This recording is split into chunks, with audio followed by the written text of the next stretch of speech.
Wanneer is krone? Ek weet nie. Ja, 30 Augustus. Classic. Waarna sien jy die meeste uit by krone? Wanneer jy uitstap in die stadion vir die eerste keer, vir die show om te begin. Wat is die heel eerste cover wat jy al ooit gedoen het? En dat is so die, he ain't heavy, he's my brother. Dis Daai begin. was by my eerste sangkompetisie wat ek kan onthou. Ek dink ek was in graad 4. Ek het 'n Britney Spears verwag op 'n stadium. Ek het ook Nee, dit het eers daarna gekom. Okay, Okay, onthou ek is baie oud. hoor jou.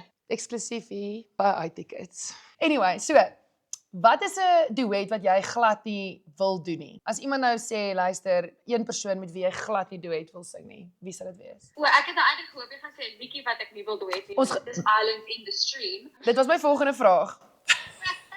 Wel, daar is die antwoord. Iemand met wie ek nie sal wil duet nie. Internasionaal, dead or alive. Ek sal graag eintlik wil, maar eintlik sal ek nie wil nie met Freddie Mercury, want hy gaan soos niemand gaan worry oor my nie, hy gaan my heeltemal outshine. Fair enough.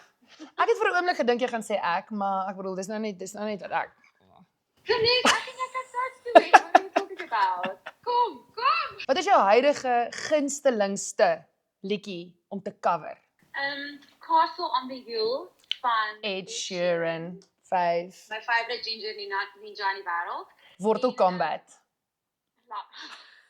Wel, waar kan mense kaartjies koop vir krone? By itickets.co.za en dis die enigste platform ouens, nie daai ander goed soos wat Viator of whatever nie. Koop legit kaartjies Ja. asseblief. Moenie 'n tor verloor nie. Gaan na iTickets.